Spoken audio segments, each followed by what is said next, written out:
आप मेरे यानी सुजाता के साथ देख रहे हैं आगरा का ये किला। आप इसे आगरा किला, लाल किला, किलाए अकबरी या किला रूज भी कह सकते हैं। आगरा का ये किला उत्तर प्रदेश के आगरा में यमुना नदी के दाहिने किनारे पर स्थित एक विशाल किला है, जैसा कि आप इस वीडियो में देख पा रहे हैं, जो विश्व प्रसिद्ध ताजमहल से मात्र 2.5 किलोमीटर की दूरी पर है।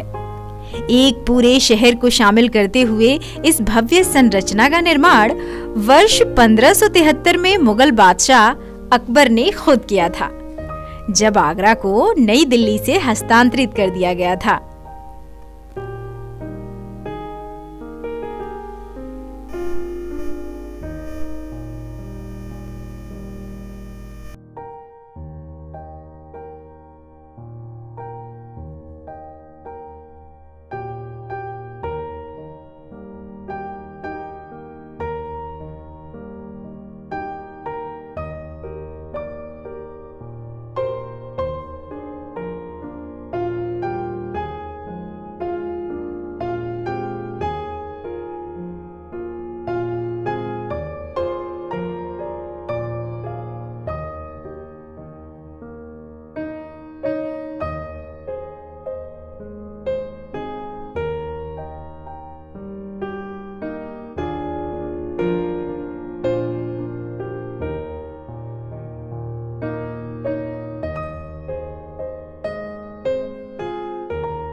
आगरा का ये किला 1638 तक मुगलों का मुख्य निवास स्थान था। अपने ऐतिहासिक महत्व और अनूठे निर्माण के कारण आगरा किले को यूनेस्को की विश्व धरोहर के रूप में भी सूचीबद्ध किया गया है।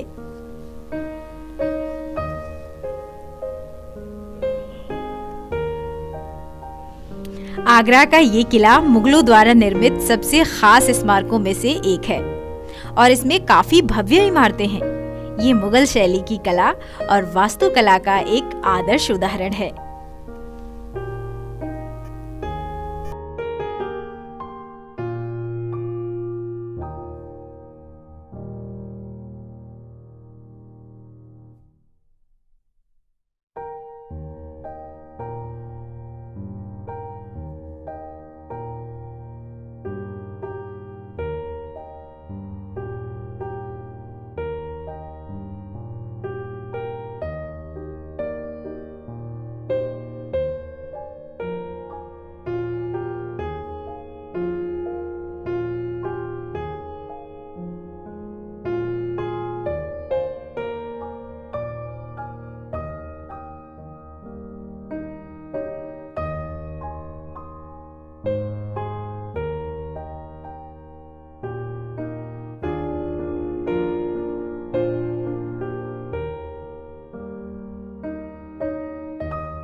और आगरा में सबसे अधिक देखे जाने वाले पर्यटन स्थलों में से एक है।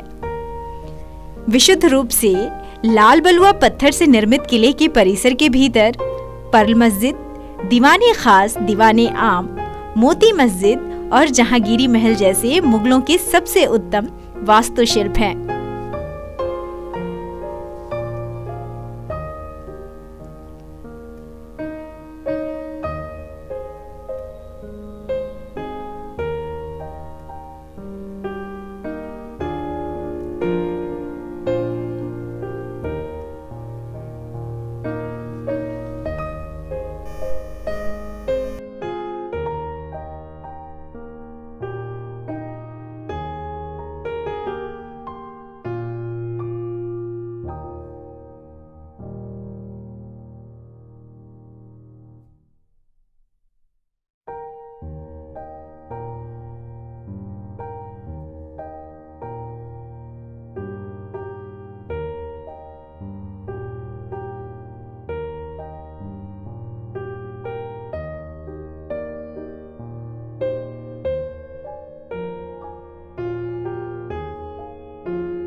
आप आगरा के इस किले से ताजमहल का बहुत ही शानदार दृश्य देख सकते हैं। ये महान संरचना धैर्य और कड़ी मेहनत के लिए समर्पित है। अगर आप खास तौर से आगरा का किला देखने जाना चाहते हैं तो जरूर जाइए और आगरा के इस किले का दीदार करिए।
अब आइए हम आगरा के इस किले के संपूर्ण इतिहास पर एक नजर डालें।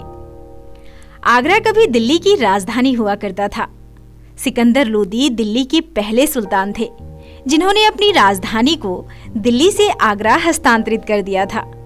उनके बेटे इब्राहिम लोदी ने किले पर कब्जा कर लिया था, जिसे तब पानीपत की पहली लड़ाई में हारने तक 9 साल तक बादलगढ़ के नाम से जाना जाता था।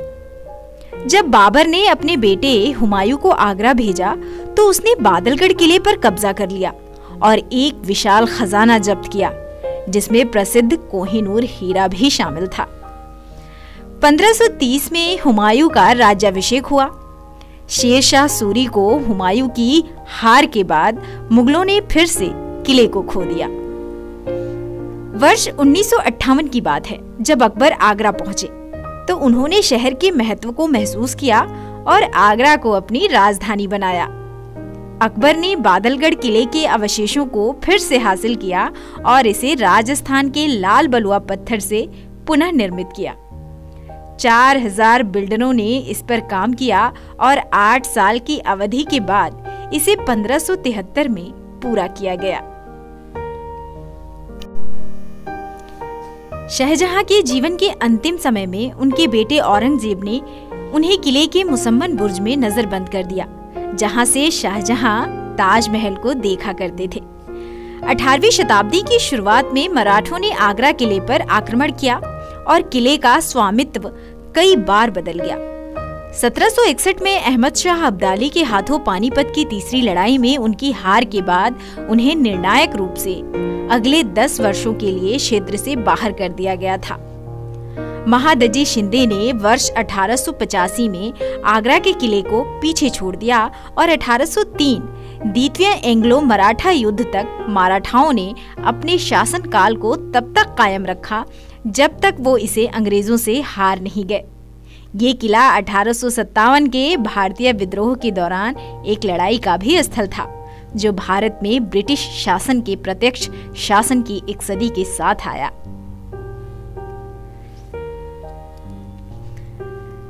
अब हम आगे जानते हैं इसकी संरचना के बारे में। आगरा में लाल किला 3 किलोमीटर के दायरे में फैला है और 70 फीट ऊंची दीवार से घिरा है।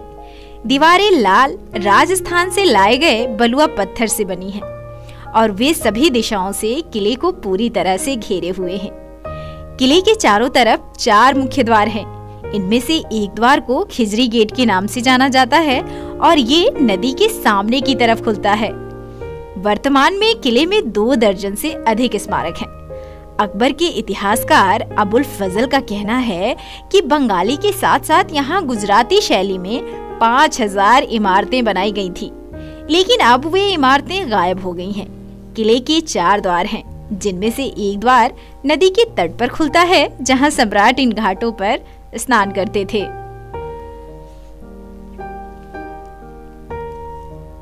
अकबर के शासन के दौरान निर्मित लगभग 5000 संरचनाएं थीं। उनमें से अधिकांश ब्रिटिश औपनिवेशिक शासन के दौरान नष्ट हो गईं। आगरा किले ने महान शाहजहां की मृत्यु के बाद अपना आकर्षण खो दिया। बचे हुए खंडहरों में से केवल दिल्ली गेट, अकबरी गेट और बंगाली महल आज भी अस्तित्व में है। शाहजहां के शासनकाल के दौरान किले का स्वरूप बदल गया और शाहजहां ने किले के महलों में सफेद संगमरमर का उपयोग किया। शाहजहां अपने अंतिम दिनों में मुसम्मन बुर्ज में समय बिताया करते थे। मुसम्मन बुर्ज खास महल के बाईं ओर स्थित है। ये एक सुंदर अष्टकोणीय टावर है जिसमें एक खुला मंडप है।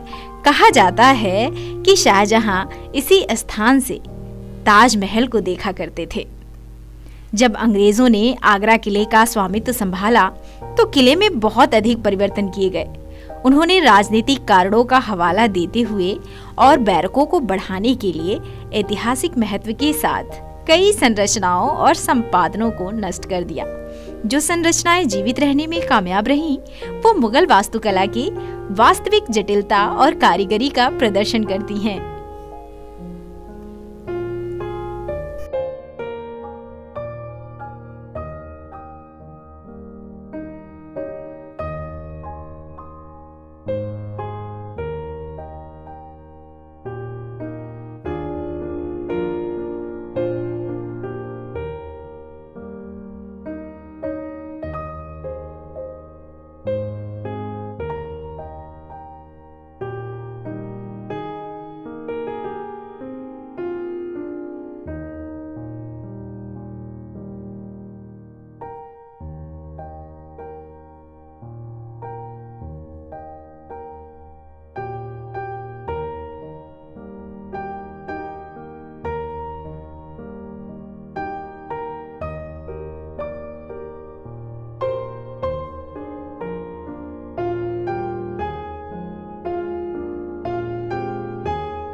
किले के भीतर मुगल वास्तुकला के बेहतरीन उदाहरण दिल्ली गेट, अमर सिंह गेट और बंगाली महल है।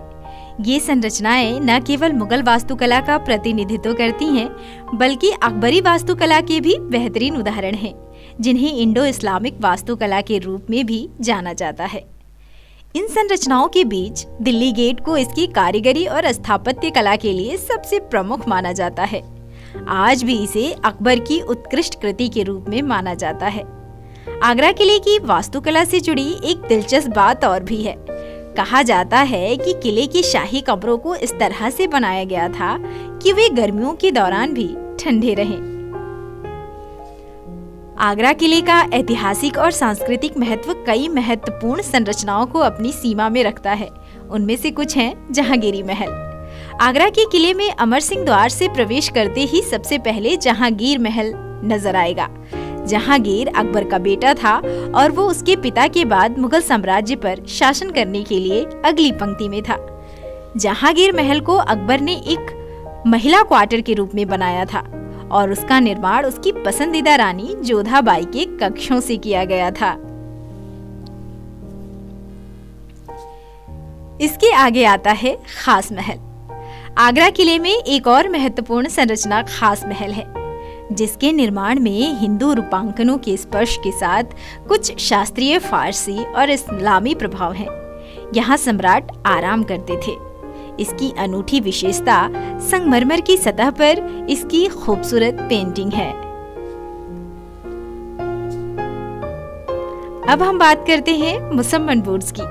खास महल के बाईं ओर मुसम्मन बुर्ज है, जिसे शाहजहां ने बनवाया था।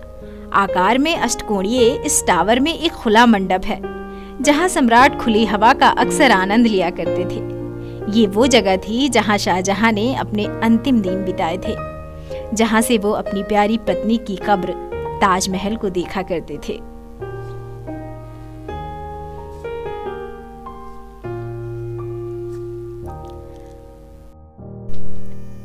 आगरा किले में सबसे उत्तम निर्माणों में से एक है शीश महल, एक हरम यानी कि ड्रेसिंग रूम। इस महल के अंदर छोटे छोटे दर्पणों को बड़ी ही खूबसूरती से सजाया गया है, इसलिए इसका नाम शीश महल पड़ा है। लेकिन अब इसको बंद कर दिया गया है। मैं आपको ये भी बता दूं कि शीश महल के दाईं ओर दीवाने खास है, जो विशेष रूप से निजी दर्शकों के लिए एक हॉल के रूप में था। इसे संगमरमर के खंभों से सजाया गया है, जो अर्ध कीमती पत्थरों से जड़ा है।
आगरा के इस किले में सबसे शानदार जगह है मोती मस्जिद। मोती मस्जिद आगरा किले में स्थित एक अत्यंत सुंदर संरचना है। मस्जिद की इमारत अब पर्यटकों के लिए बंद है। मोती मस्जिद के पास मीना मस्जिद है, जो सम्राट शाहजहां का निजी मंदिर था। आगरा किले के बहुत करीब स्थित सदर बाजार है, जो पर्यटकों के बीच सबसे लोकप्रिय खरीदारी स्थलों में से एक है। कपड़े, ज्वेलरी, यहाँ तक कि पेठे। आप जब भी आगरा के इस किले को घूमने आए तो सदर बाजार जरूर जाए और वहाँ आप पेठे की खरीदारी कर सकते हैं। अभी आपने देखा आगरा का ये किला। मेरे यानी सुजाता के साथ आपको ये ब्लॉग कैसा लगा हमें जरूर बताइएगा कमेंट बॉक्स में, और हमारे चैनल को सब्सक्राइब करिए, लाइक करिए, कमेंट करिए और शेयर जरूर करें।